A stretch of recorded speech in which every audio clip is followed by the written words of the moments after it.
চ্যানেলের পক্ষ থেকে সবাইকে জানাই আন্তরিক অভিনন্দন। সবাই নিশ্চয়ই ভালো আছেন। আজ আবারও চলে এসেছি দারুণ স্বাদের আরেকটি রেসিপি নিয়ে। সকাল সকাল যদি এ ধরনের রেসিপি দিয়ে রুটি খাওয়া হয় তাহলে খুব ভালোই লাগে। তো কিভাবে বানিয়েছি সেটাই দেখাবো। প্রথমে নিয়েছি আনারস, আর আনারসটাকে কুচি কুচি করে কেটে নেব। আনারস কেটে নেওয়ার পরে একটু বড় বড় সাইজ করে রেখেছি। এখন একটু লবণ আর একটু বিট লবণ, দুই ধরনেরই একটু একটু লবণ দিয়ে এখানে খুব ভালো করে মিশিয়ে নেব। মিশিয়ে নিয়ে ছোটো ছোটো পিচ পিচ করে আমি কেটে নিয়েছি আর একটা বাটিতে নিয়ে নিয়েছি। এখন আরেকটি বাটি নিয়েছি, সেই বাটিটাতে এখন সেদ্ধ করে নেওয়ার জন্য ঢেলে দিলাম। নিয়ে একটু জল দিয়ে দেব, দিয়ে এখন সেদ্ধ করে নেব খুব ভালো করে। সেই জন্য গ্যাসের চুলায় আমি বসিয়ে দিলাম। এখন ঢেকে দেব, দিয়ে আস্তে আস্তে করে এটাকে সেদ্ধ করে নেব। যারা আমার চ্যানেলে নতুন নতুন আসবেন অবশ্যই চ্যানেলটি ফলো করবেন আর সাবস্ক্রাইব করবেন। ফেসবুক প্রোফাইলে আছে ইসলিয়া বিশ্বাস নামে, আর ইউটিউব চ্যানেলে আছে আইবি কিচেন। যে যেখান থেকে দেখবেন অবশ্যই পাশে থাকবেন আর কমেন্টস করে জানাবেন আপনাদের এই ধরনের রেসিপি কেমন লাগে এবং কেমন লেগেছে।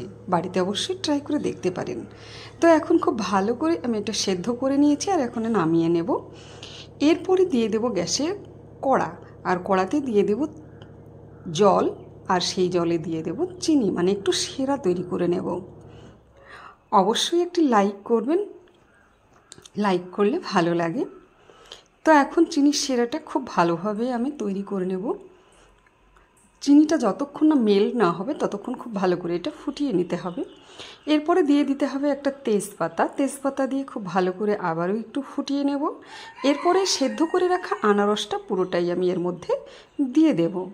দিয়ে এখন খুব ভালো করে এটা ফুটিয়ে নেব। ফুটিয়ে যাতে আনারসের ভেতরে পুরো মিষ্টিটা ঢুকে যায়, মানে সেরাটা যাতে সুন্দরভাবে ভেতরে যায় সেই রকম ধরনের সেদ্ধ করে নিতে হবে। আবারও হয়ে গেছে মোটামুটি। এখন দিয়ে দেব আমি এখানে দুধ। এই দুধটা কিন্তু খুব ভালো করে গাঢ় করে জাল করে নিয়েছি, একদম ক্ষীরের মতো করে। আর 1.5 বাটি আমি দিয়ে দিলাম ছোট বাটির, দিয়ে খুব ভালো করে আবার এটা নেড়ে চেড়ে নেব। নিয়ে এখানে কিন্তু আমি কিছু ড্রাই ফ্রুটস অ্যাড করব। এখানে যেমন এখানে দিয়ে দিচ্ছি আলমন্ড কুচি, একটু দিয়ে দেব এখানে কাজু, আর দিয়ে দেব কিশমিশ।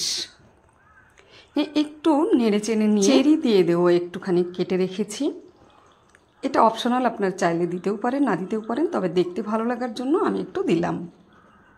এখন খুব ভালো করে আবারও একটু ফুটিয়ে নিয়ে এটাকে নামিয়ে নেব। নামিয়ে নিয়ে একটা প্লেটে ঢেলে আপনাদের দেখাচ্ছি এটা কত সুন্দর হয়েছে আর এটা কত টেস্টি টেস্টি।